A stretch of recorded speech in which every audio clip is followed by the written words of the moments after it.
and welcome. In this video, I will show you how to modify account flags, both how to enable an account flag and how to disable an account flag. For the sake of this video, we are going to be working with the disable incoming checks flag. So first, I'm going to do the necessary imports. Import the client.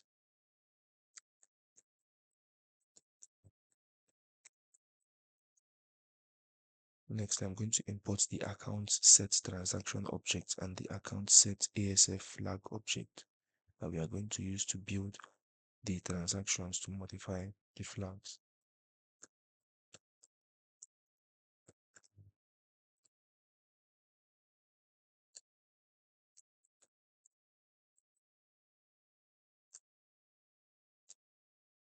Next, I'm going to import the wallet object that we are going to use to sign the transaction.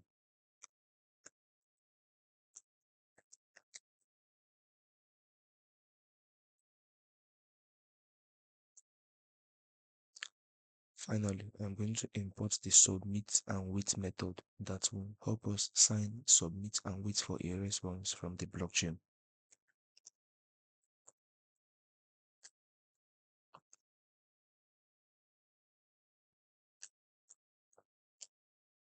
The first thing I'm going to do is to create the client that will help us interact with the blockchain and initialize the client on the test network.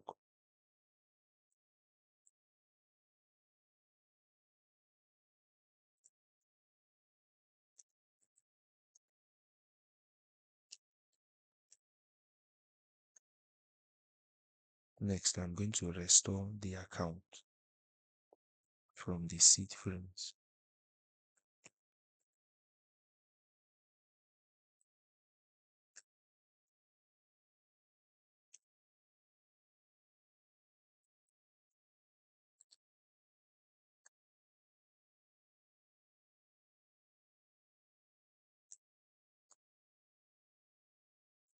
Now I'm going to build the account set transaction.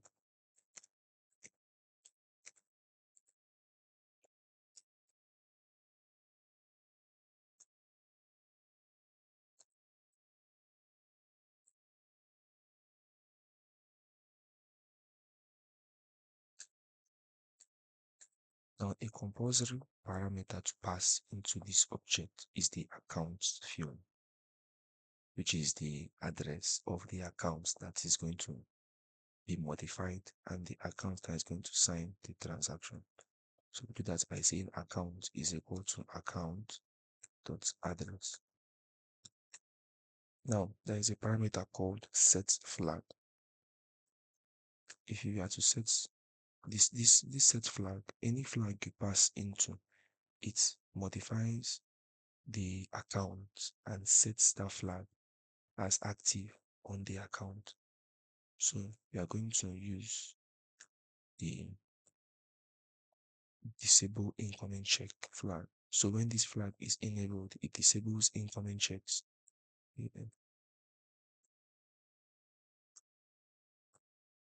And that is it for our transaction.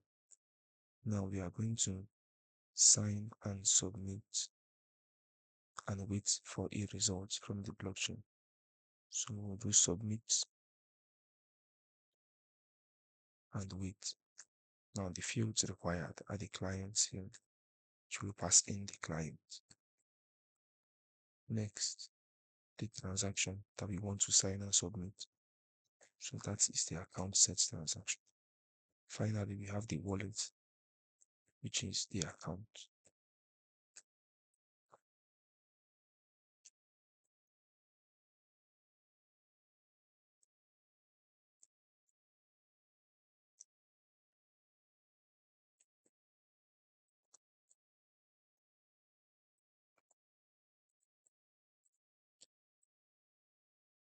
Finally, we print the result of the transaction.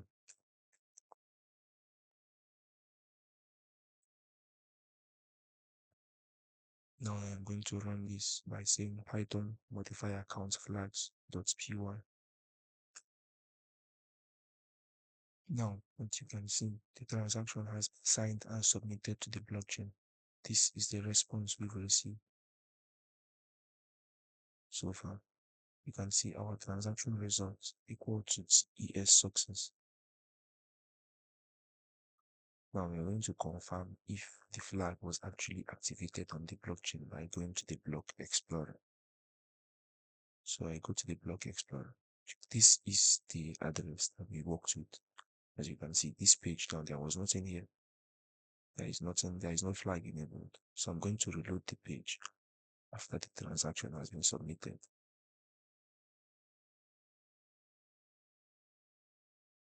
Now you can see the disallow incoming check flag has been enabled. Next, to disable this flag, it is just an easy change of a field. So we are going to change this set flag field now to the clear flag field. What it does, it clears any flag that is passed into it from the account. So let us submit the transaction now and wait for a response. So a response has been returned from the transaction. You can see transaction result is equal to TES success.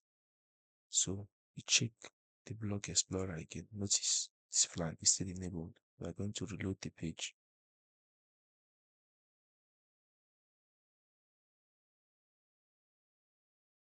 And you can see the flag has been cleared, it has been disabled, it's no more coming up on the account.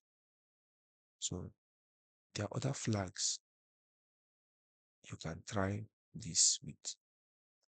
Like as you can see, there are a lot of other flags. This is to allow clawback. This is to set an authorized NFT commenter. This is to enable default repo and a lot more. So you can try this in your own free time. Thank you.